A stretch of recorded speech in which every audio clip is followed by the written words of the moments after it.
This is just an announcement that we are recording this session, and the recording will be made available to people through our social media channels, including our YouTube channel.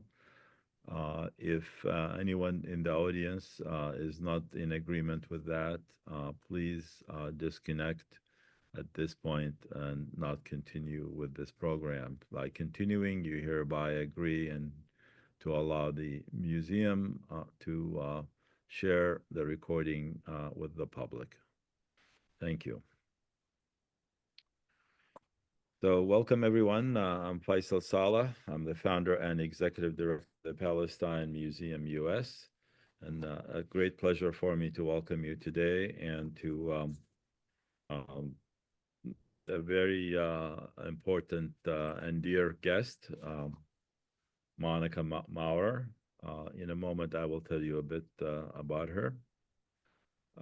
If you have any questions, I'm going to ask you to raise your hand at some point and have you join us in the panel, since the turnout is not very large, so we can do that. And you can ask the question directly, and as well as people who have comments they want to make, they can join us at the panel, and I will manage putting people on and off the panel as we go along with the session. So a few words about Monica. Monica Maurer moved to Beirut in 1977 and became involved in the Palestinian resistance by producing with the Palestinian Cinema unit within the PLO a series of documentaries on the daily lives of Palestinians, including Children of Palestine in 1979, The Fifth War in 1980 with Vanessa Redgrave, Born of Death, 1981, Why, 1982, and Palestine in Flames, 1988. Today, she devotes her time to preserving the film and photographic archives of Palestine. Please welcome Monica Maurer. Hi, Monica. Hi, Faisal. How are you doing today? I'm good. As good as one can be in this horror. I see. Yes. So let me ask you the usual question. How did you get in the cinema business? Well, really, I didn't get into the cinema business. That's not exactly the track that I'm following. I started to make films as part of a political activity with immigrant workers that in the 60s, from the mid-50s on, Germany imported thousands, millions of immigrant workers, mainly from Italy, Spain, Portugal. I mean, those countries where people fled because of the fascist dictatorship they had. And later on from Turkey, Kurdish and from Turkey. And I always thought that the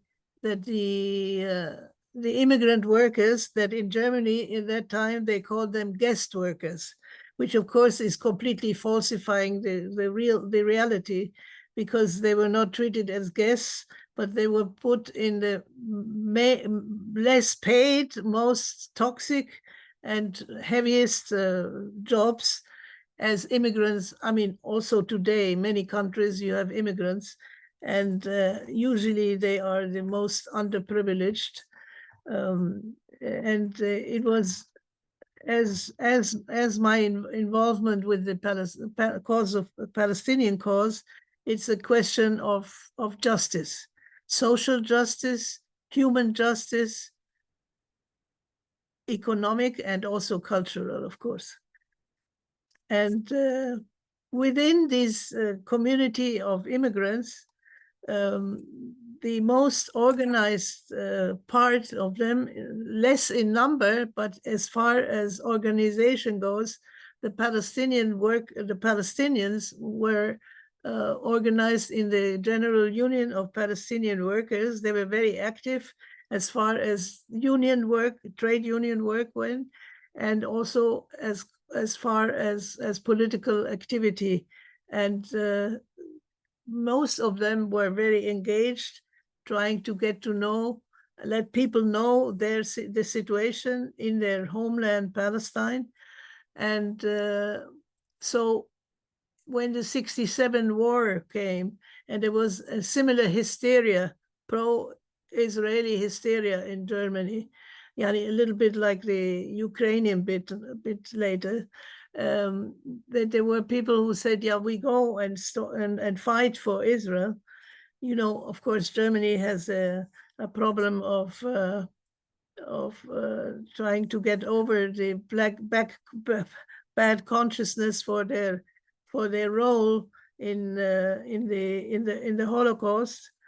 And I guess that this is also, even if there is the pretension to have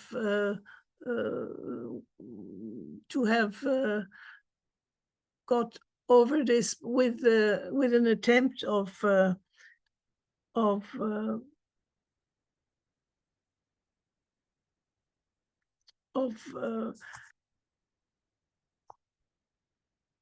working out this guilt feeling, which but I lived this 67 war from a completely different point of view, because knowing many Palestinian families and being often in their homes, I lived it from their point of view, which was the destruction of families, the necessity to flee from their homes, which were occupied, with everything inside. I mean, the destruction of a social context, of families, and thus that was the moment when I felt that it was absolutely clear that Israel is an expansionist agent in the Middle East at the service of the American interests, and that if somebody wants to invest his energy into justice, that this is a topic to take care of, to be involved in. And this was the beginning also of my involvement with the Palestinian people.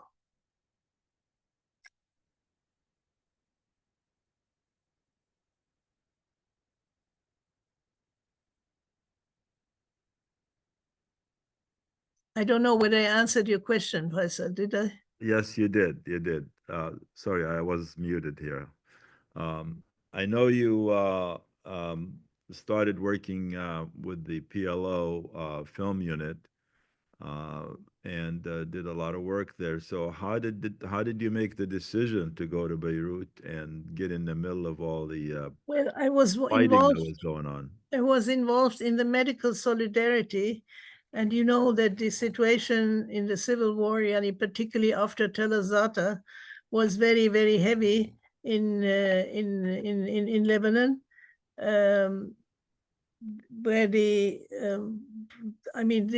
Palestinian cinema is relatively young. It started out with the Palestinian film unit in Jordan, and after the Black September, the PLO moved to Lebanon, and there was the constitution of the Palestinian Cinema Institute, which was a part of what they called then the Alam al-Wahad, the unified media, which included the radio, the Palestine Thawra, the daily newspaper, a bi-weekly cultural news magazine, the photo section, and the film institute.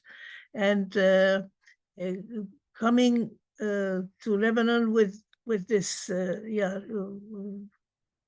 doctors and medicine and I mean medical equipment, I saw, and having seen the films made so far, there were about 30 films by that time made by the Palestinian Cinema Institute.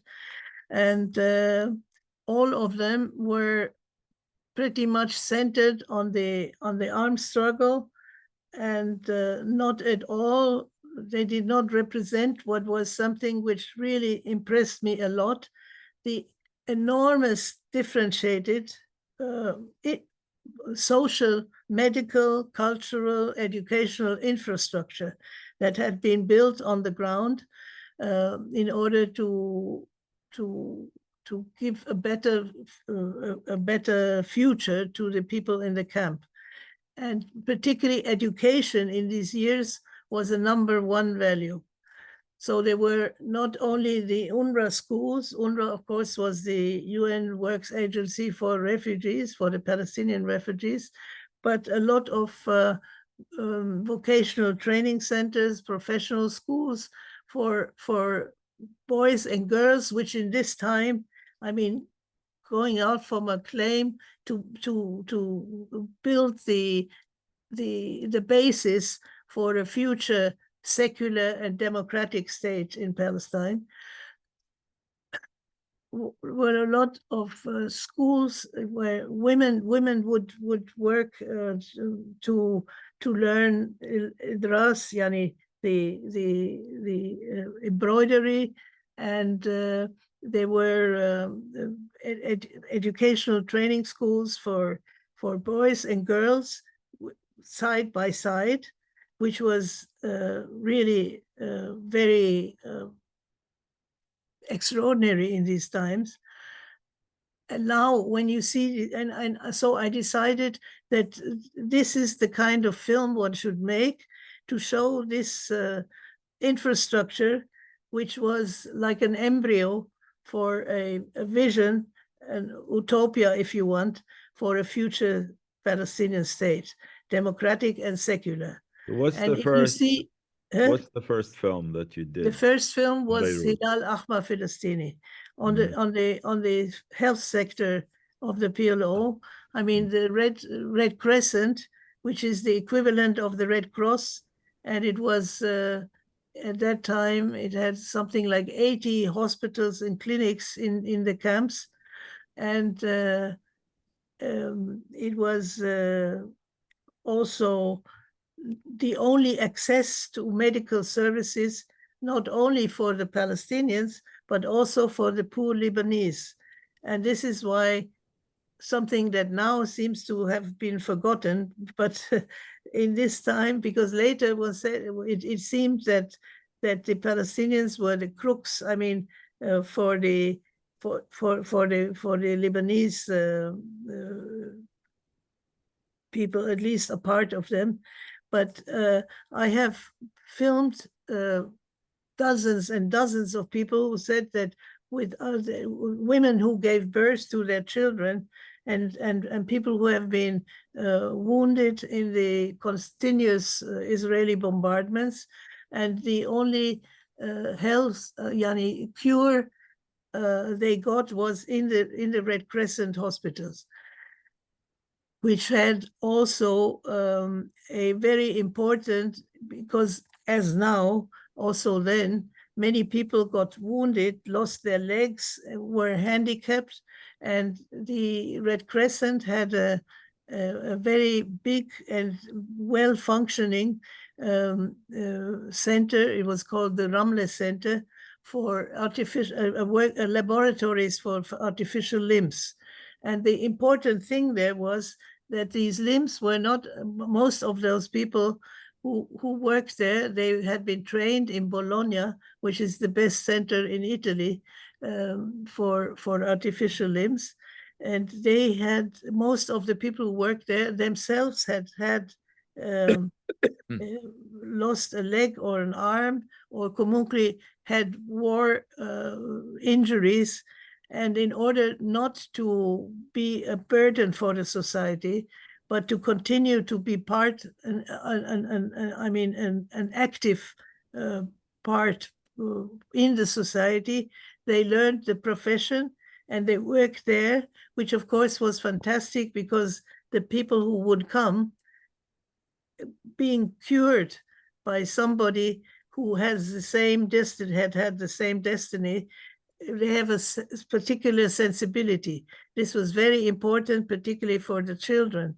And the extraordinary thing was that in this uh, laboratory, even children, even because they grow, normally, of course, you don't make artificial limbs, legs or arms for children who grow from year to year.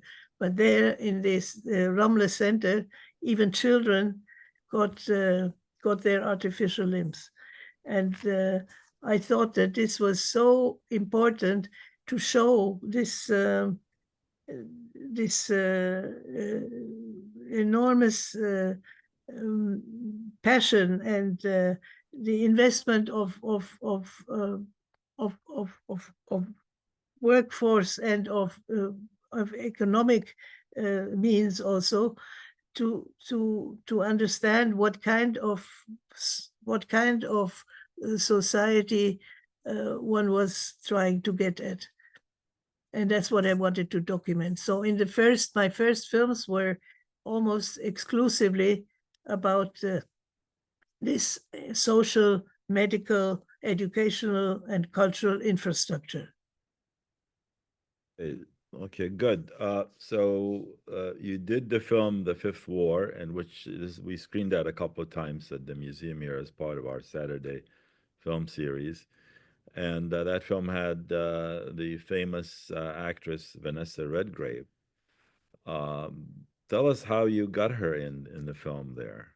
Well, Vanessa had come 2 years before to make her films, The Palestinians, and when this Israeli invasion in 78 started in March, she happened to be there, and we asked her whether she would be like a kind of chronist for the film, and she said yes, of course, I'll do that, and that was her contribution, very important in the film. So what was it like working with her? Well, she was very dedicated and with great attention to the people. Nothing starry but she had a good capacity to communicate with the people and build what is important. I think for this kind of film work, it is very important to conquer the trust and the acceptance and the trust of the people. Did she get any adverse reaction back home for her participation in the PLO's film? Well, as you know, she was very much attacked for this work, but also for the film she made before, or rather, she made it. She was the protagonist, and the filmmaker was a guy called Roy Battersby. The film disappeared then later, and she was attacked a lot, and then she made Julia, which is and that was and another film, playing for life, where she was a protagonist of a woman in a concentration camp, and that kind of slowly straightened out things. And she was then, of course, she's an extraordinary actress. Even in this film, she's not an actress, but she's a chronist.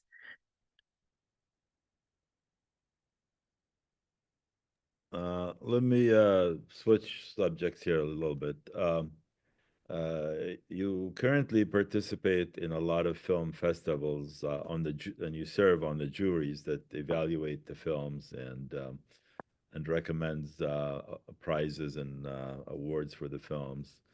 Um, Looking at all the Palestinian films that you've seen over time, from the beginning till now, what is the film that kind of resonates with you the most? The film that hit you hard in the heart more than any other film? Well, there is, of course, a very broad, rich production, and I can't say that this is. I don't want to think in categories the best or less good, but I think a very important film, even if it's not a Palestinian film, but it is on a Palestinian historical important fact. That's Kufr Qasim on the massacre in a village, and it was. By Burhan Alaoui, a Lebanese filmmaker. And then it's historical, very important film. Another film made by Tawfik Saleh, a great. He was an Egyptian filmmaker, Makdoun, the Man Under the Sun. That's Yeah. from a novel of Ghassan Kanafani. Hmm. And then We the screened that first, about 6 months ago. I think we screened it here. that's also historically a very important film. The original black and white, the original film. Yeah, of Yeah. course, yeah. Very long, but it was quite interesting. Yeah, but it's a very indicative film. Yeah. So And what is it about that film that it is about three people who are trying to get, since they can't do it because of the situation, they can't pass. They want to go to another away? part of Palestine, so there is this truck driver who offers them. He does this job, let's say second job, it's bringing the job to bring people through the desert, and he offers them this trip in order for them to get where they want to go, and then he to hide them, he puts them in the truck in the water tank, which of course with 50 degrees in the sun became too hot, and he thinks that he usually passes the frontier in 6-7 minutes, and but that time he's kept by the guys in the frontier, and the men die in the tank because of the heat. And another film which Monica, the first, before you move on, what I meant by my question is, what is it about that film that you liked, and what is it that kind of affected you? Why would you consider that film one of the better films, or one of the ones you liked? it's a metaphor for risking your life to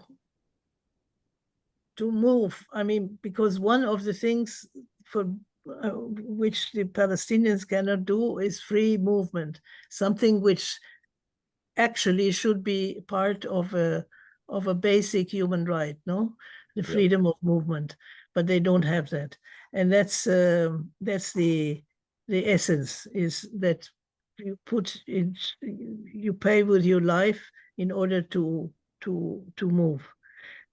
Another the first one of the films which I love a lot is the first Palestinian film. That means Palestinian filmmaker. That's Michel Khleifi, the Fertile Memory. That's the story of in his town in Nazareth, two women, a worker and an intellectual, who had been Zaha Khalifa, who had been in jail, and it's a film about the situation of women in the Palestinian society under occupation, and this film is I mean, it was made in 1980, and the first film filmed inside Palestine by a Palestinian filmmaker. So in a way, he is the dean of the the new generation, or in that of filmmakers, and Man in the Sun, yeah, kind of funny.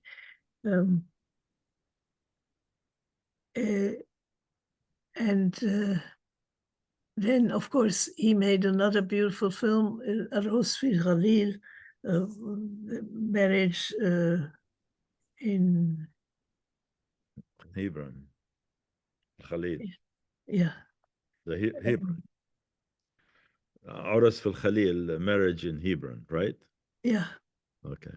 No, it's not in Hebron. It's What's the Arabic name again? no, I'm sorry, it doesn't come. Okay, that's fine, no problem. Uh, Uh, that's the situation in a village where the army, the Israeli army commander, practically is the decides every movement of the whether the marriage can be made after getting the permit to celebrate it in the village, and it's a wedding in Galilee. Yeah. oh, okay. Uh, I see. We have not screened that. We're gonna have to try to screen it. you should screen it. It's a beautiful film.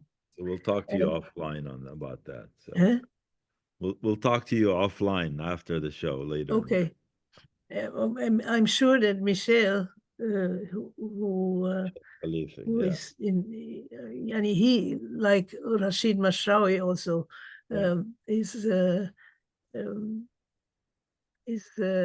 started to make, Palestinian filmmakers who got their training outside, live outside, but then got the production means through productions in the case of Michel from the Belgium television, in the case of Rashid Mashawi from a Dutch, yani in Holland, a Dutch production, and also from the German television. His film Haifa and Tension were produced by the German television.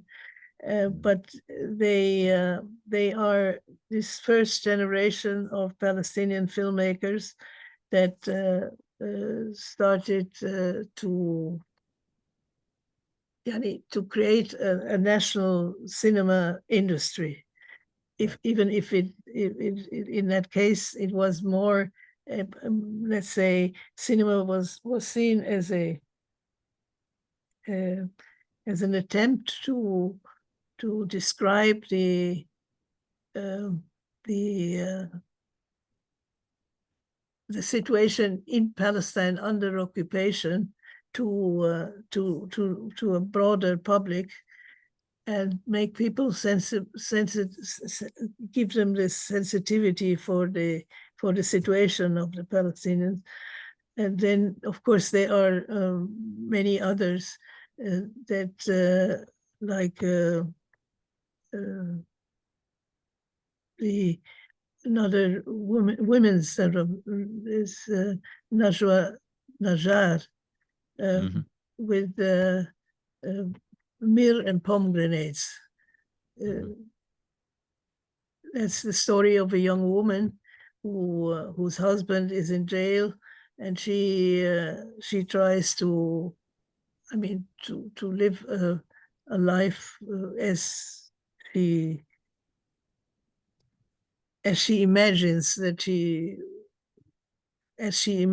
that it is the right thing for her to do, and she's in a steady conflict because the reality is in contradiction to her imagination and to her. Uh, then a great filmmaker, woman filmmaker also. The interesting thing is that in Palestine, even if it's a patriarchal society, but you have many, many women filmmakers. As a matter of fact, at some point, it was like 150 women filmmakers. And one of the most important, I think, is Annemarie Jasser, with the beautiful film, The Salt of the Sea. And then the other one, When I Saw You, Lama Shuftuk. Yeah. And of course, many people may have seen the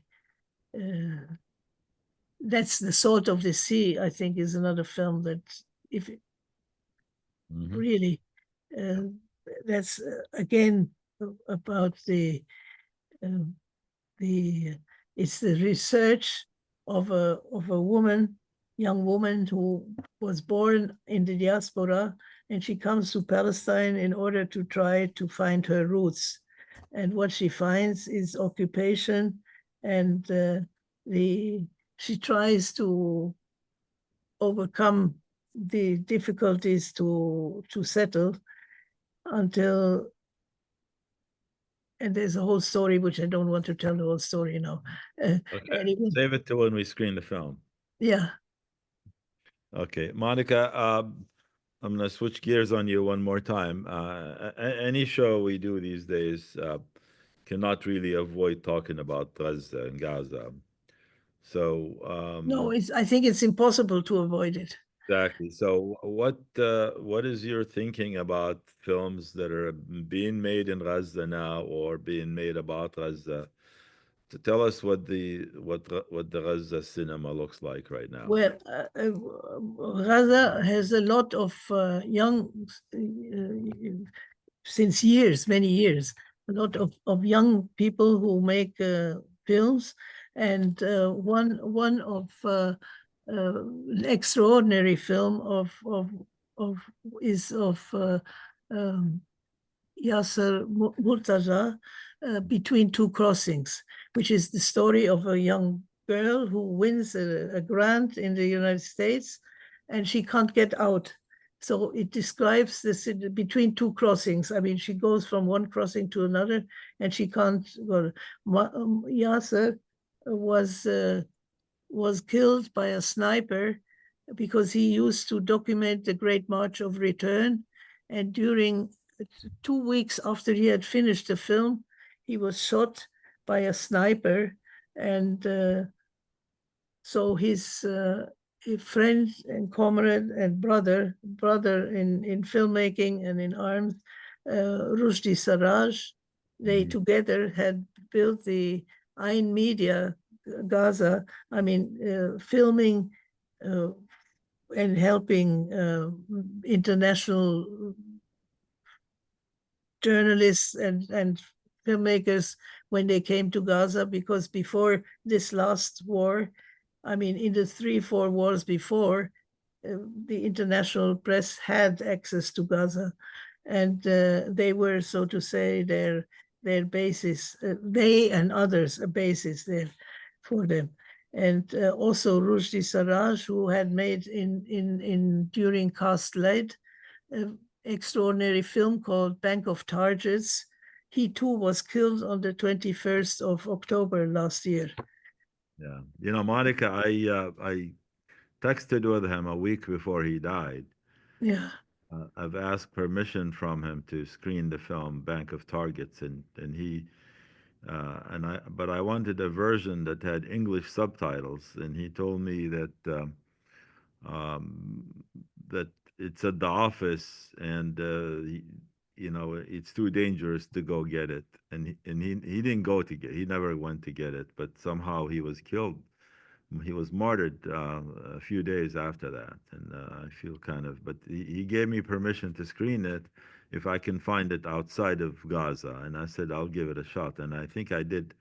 I don't know if I talked to you or I talked to somebody else, and somebody gave me a copy of it with the English subtitles, and we were able to screen it.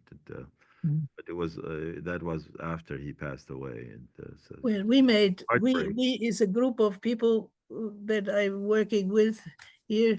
Yani, since this, the most horrible thing for us outside in Gaza now is that we are completely impotent because of the monumental hypocrisy of the so-called international community. Um, Europe in particular, United States, let's talk. I mean, Biden said, okay, they shouldn't bomb that much. And the same day he sent other arms. I mean, the most lethal one can think of.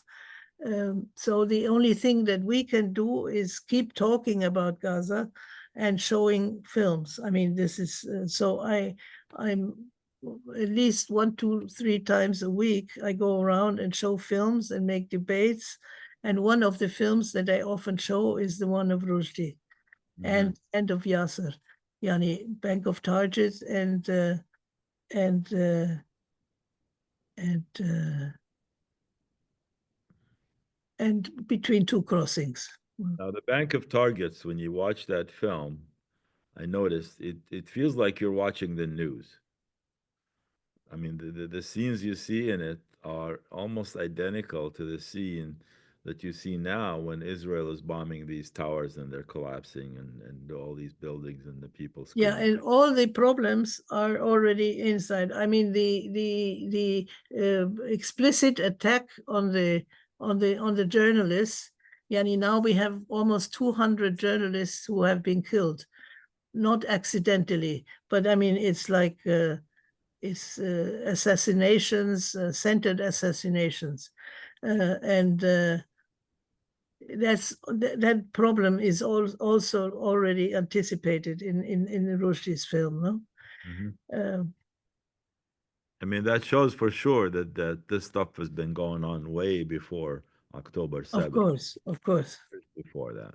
I mean, the scheme, the strategy is prepared on longhand, and not only the one to kill as many people as possible with bombs, and now with famine, with I mean, with the food war, but also the fact that every uh, testimony of an ancient civilization in the Middle East, in Gaza, which is has a millenary history, and they bombed the museum, they bombarded the most ancient church in the Middle East, the San Porphyrios, and the port, the harbor, and all the museums, all the archaeological sites, all the libraries, universities, churches, uh, of course, mosques, and any cultural center, the museum for the costumes, for embroidery, and the university libraries, and so that's a sign that part of this, not part of this. I mean, the center objective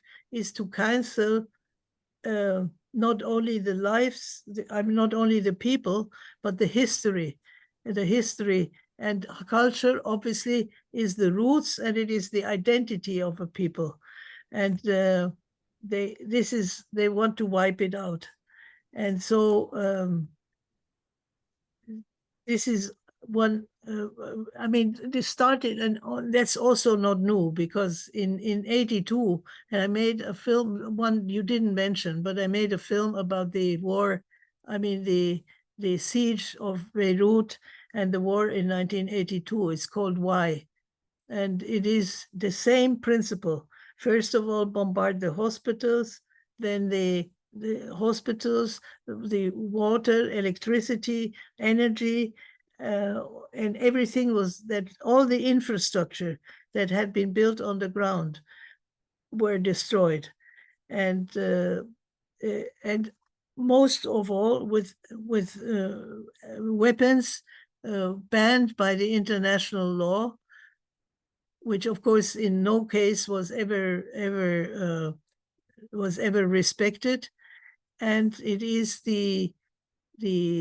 and at the end the film institute, where the archive of all the films that had been made to that point were hosted, was bombarded, and it was then when the Israelis entered Beirut, although this was supposed not to happen, following the Habib agreement. That was Philip Habib was the one who made the negotiations for the ceasefire, and a Lebanese, I mean, an American with Lebanese origins.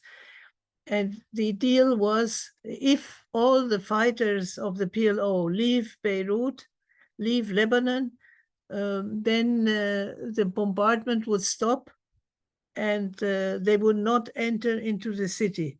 Of course, this, as all other international laws, regulations, including dozens and dozens, if not hundreds of security, UN regulations and Security Council decisions, was disrespected.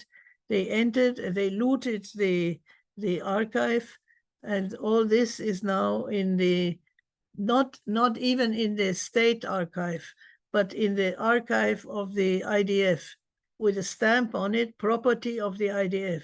If that's not a war crime, I don't know what a war crime is. And we never had a list of that, but an Israeli researcher called Rona Sela, whom I guess you hosted once also time ago. Yeah. She made a film on that, and she wrote about that. So, and there is at least some indication of some films that could be refound. One of them is by Ismail Shamoud, who used to be the too long? Okay.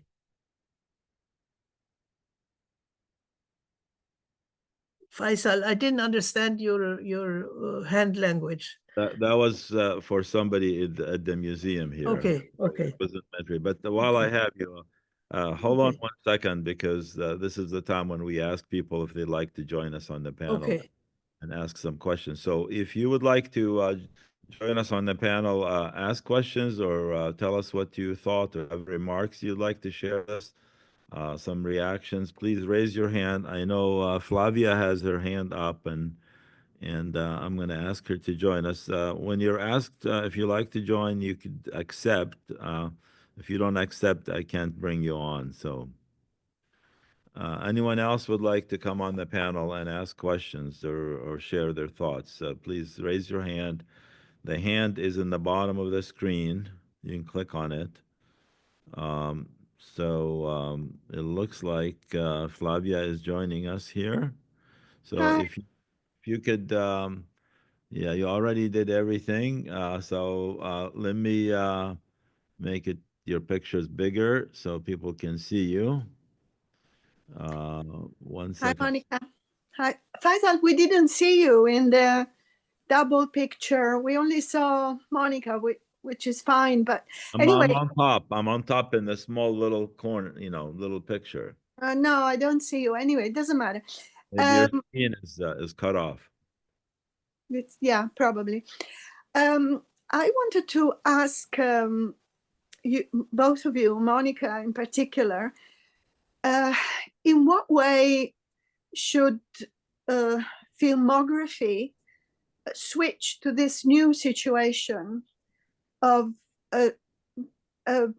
absolute cruel, atrocious genocide?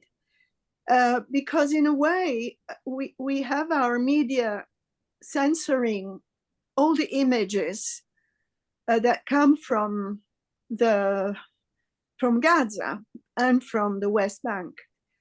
And certainly the main media are blocking. I see some pictures or some films or videos from Al Jazeera, but it doesn't get to, majority of Italy, for example. And I think there has to be something that switches onto the absolute atrocious cruelty that is taking place. Because if we go back on the films or photos that have been impressed in our minds, are the starving skeletons in the concentration camps, or the girl that is running away from napalm in Vietnam. Okay, now those are images that have had a great impact, and you know, I love films that don't necessarily show atrocities because it's hard to watch them. But I think that something has to switch onto more or showing more what kind of atrocious cruelty, savagery is taking place. And I wonder how that can be transformed into a film, because we saw Ground Zero. No, that was from Ground Zero, the film. Yeah. With 22 short films from Gaza, and they were absolutely clear of any atrocity, even though there was obviously some message in it. But I wonder whether, in what way this has to come into the filmography. That's all. Yeah, thank you, Flavia, for this question. This is something that while I was doing the editing of Why, this film on the siege of Beirut, I mean, on the 82 war, which I had every day, I mean, this question every hour, the question, how much do you have to show and how much can you show without people running away? And it was, I mean, I mean, to make the film was horrible. What I put in was not even 10% of the images I had, but it was a continuous struggle to walk on razor's edge to try to find the right balance. And what I did is I did the editing in Cinecittà, and I asked every day the technicians from the laboratory and from the sound department where I did the post-production to come to the editing room and showed them things, and they were so upset. I mean, they said, no, you have to show, but it was, they were like test persons for me to see how much could you show and how much you cannot. But the film anyway I made 600 copies of that film, which toured all over the world. In many countries it was distributed, including Japan, by the way, where I got dozens and dozens of letters of young people who said, since we are kids, we hear about the war, the horrors of the war, but we couldn't really imagine what it is. Now, seeing this film, we know what the war is. And it was also used in an inquiry commission. In this time, there was in the Senate, because it was obviously the Americans, as now, delivered all the weapons, which is against the U.S. Arms Export Act. Because in theory, there is even a law here in Italy, I mean, in most of the European countries, that you should not send weapons that are banned by international law, such as white phosphorus, which they use a lot, and they used in 82 also. As a matter of fact, I made now a short film about the use of white phosphorus, which is horrible because people die under terrible pain. And it is obviously, since World War II, it is banned by all international law. So it was also, it served as a testimony for a procedure, legal procedure, for the violation of the arms export law. And that was a senator called Aburzek and Weber. Anyway, sorry, my sometimes I have a hole in the memory, but I think that Israel shows that it is, I mean, with these attacks on the General Secretary of the UN, which is the only international body that theoretically should have the authority to give indications. I mean, with this criminalization of any kind of critic of Israel, declaring it is anti-Semitism, which of course is complete nonsense, because I mean, this genocidal savagery has nothing to do with anti-Semitism. And there is a fantastic speech that Susan Abdelhawa, the great writer, Every Morning in Jenin, made in Oxford, where she explains it, and she says, we are, the critic of you is not because you are Jews, but because you are violent colonizers, and you are an insult to humanity. So there has to be, I think, there must be a broad consciousness that this blackmail to declare any kind of criticism, yani to let babies die without oxygen, and to tear apart bodies, and children have to take them in a plastic bag to bury them, yani, is such an insult to humanity, and to any kind of value of the so-called Occidental world that proclaims, the export of democracy, the values of the West, and all that. Yeah, and it is exactly the contrary is the reality.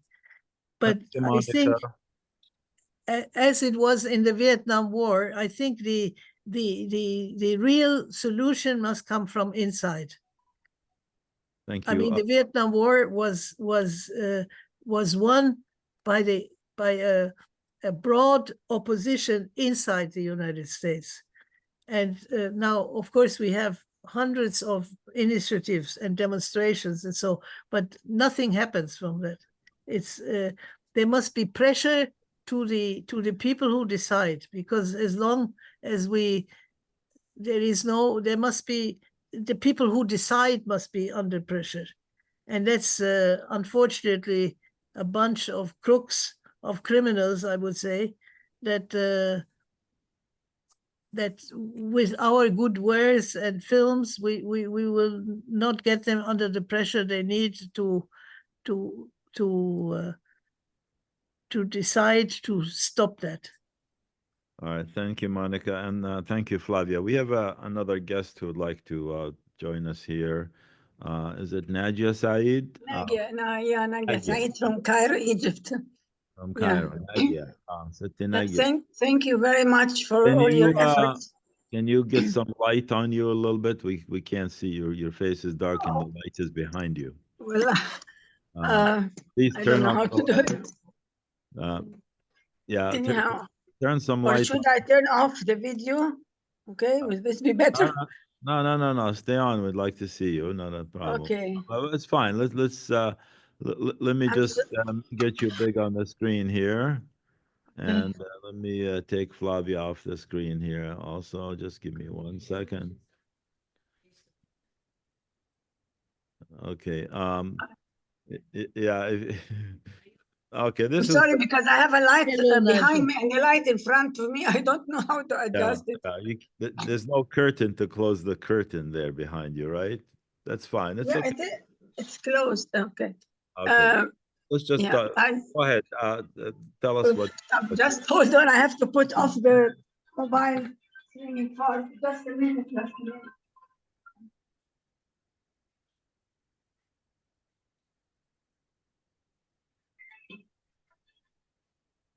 Yeah.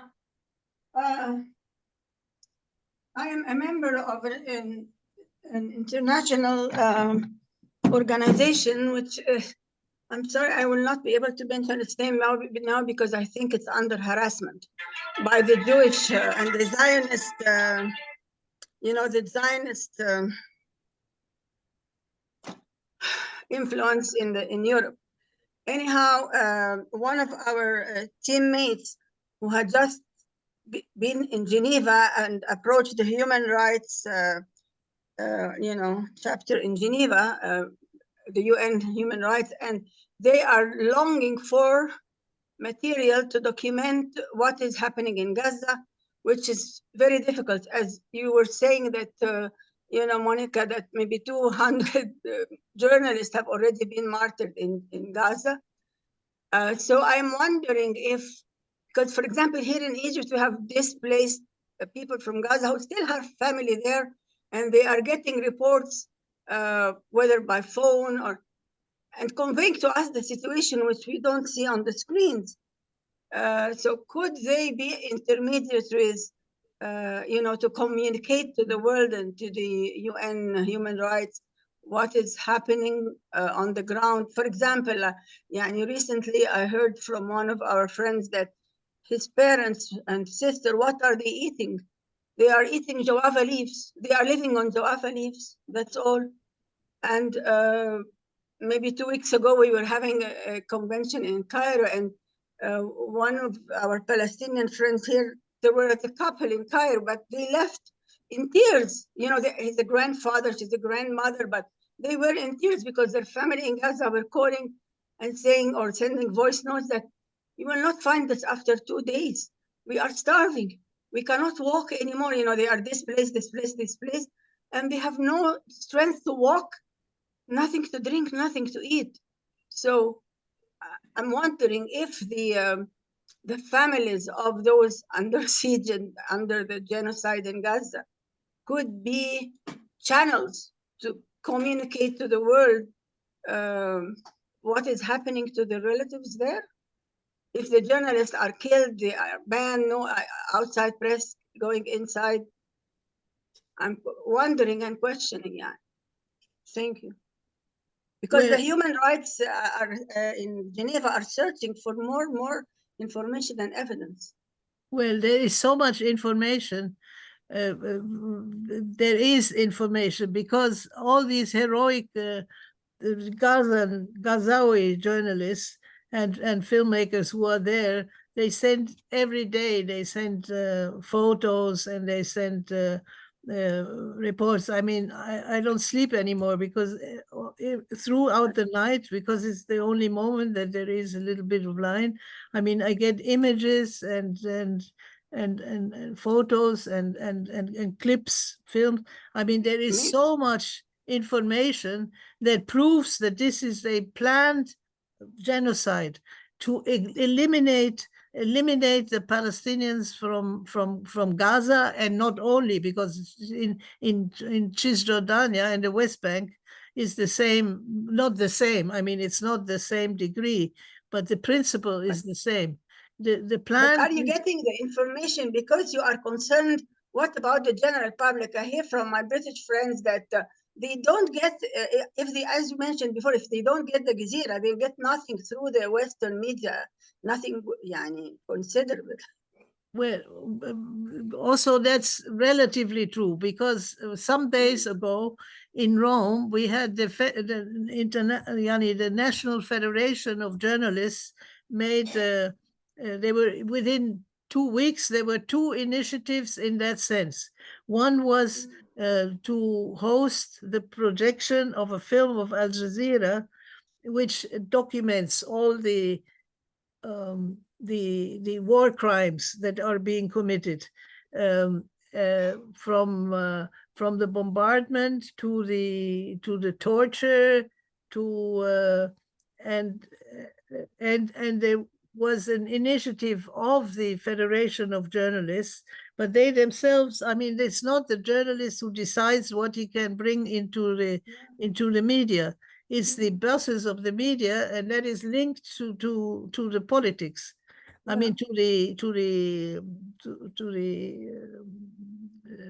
the governments. Yeah, it's, we all know everywhere in the world you have demonstrations almost every Saturday. And in London, it was 2.5 million people in the street. I mean, that's really incredible. Okay, London is a big city, but and that doesn't in Spain, in Guernica, They were also 8,000, 10,000 people in the street. But that doesn't change anything because the Israelis don't care. And as long as the governments don't intervene and as long as there is no pressure on the American government, obviously, because they are those who pay. And I mean, there is Amy Goodman with Democracy Now! Who tries to do her job. There is alternative newsletters who like Electronic Intifada and others that now they try to, Ali Abu Nima, who is the head of Electronic Intifada, I mean the original, the responsible, they try to put him under pressure. So as long as the people who vote, or the people have to put pressure on those who decide.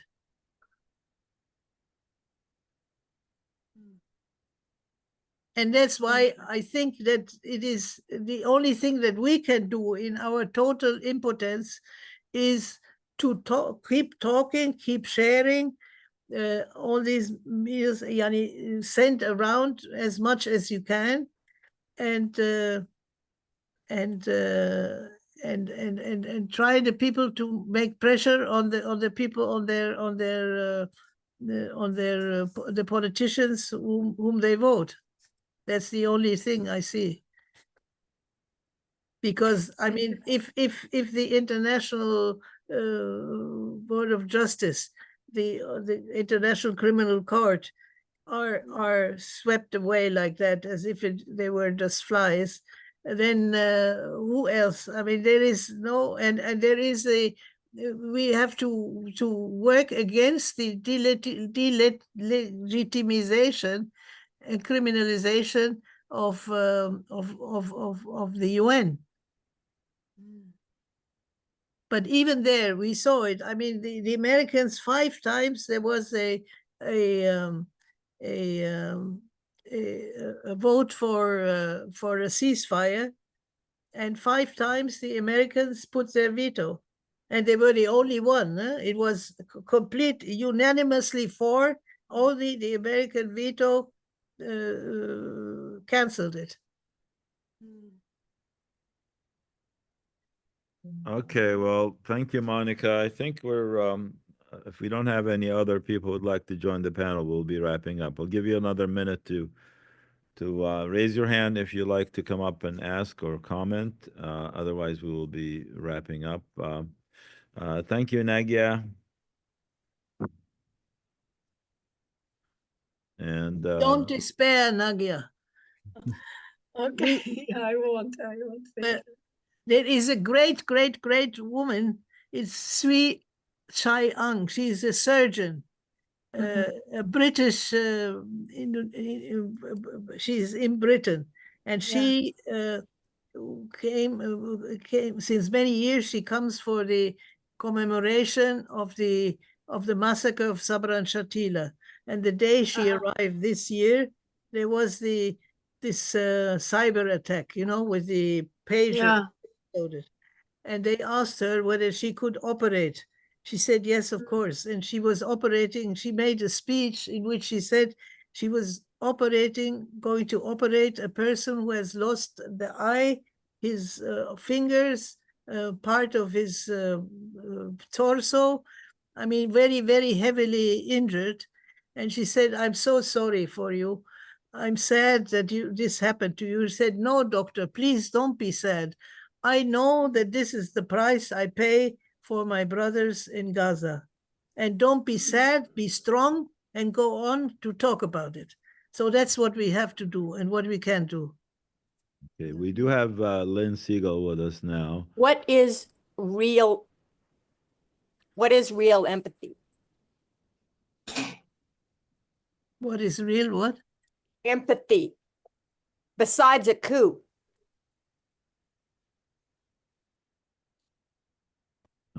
We're not sure what you're meaning, Nagia. If we have real empathy for the folks of It's not Gaza, Nagia, it's Lynn. Lynn is asking the Oh, question, not me. oh, if we okay. have true empathy for the Lynn, folks of can you Gaza, turn your video on? if we have true empathy for the folks in Gaza, what do we do besides have a coup now? True empathy.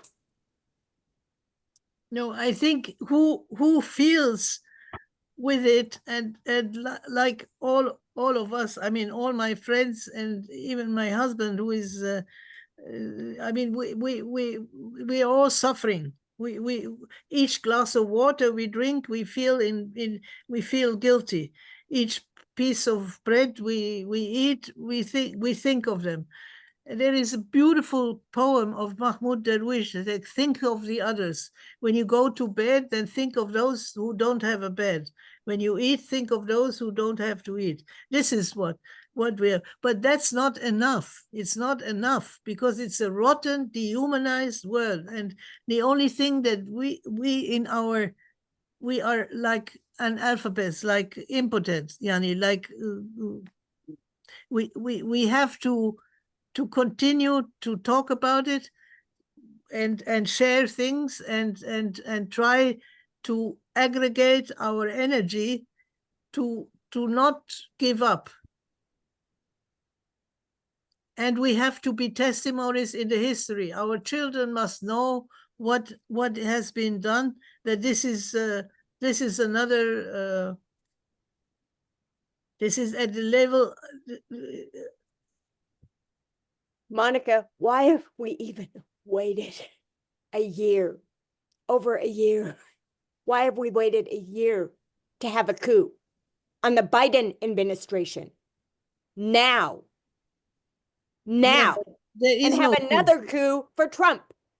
This is outrage, complete outrage. You know that. Everyone on this Zoom knows that. Of course, we know that, but but as long as all these people, yani Trump or Biden, okay, Biden, I don't know whether he is still his head or not, but I mean, they are incapable of thinking and incapable of having a minimum of human input. Yani he may go to church every Sunday, but that's completely, I mean, fake, of course. Yani, what Christian are you if you are signing millions, billions and billions of dollars to bomb people, to starve them, and not do anything about it? And violate international law.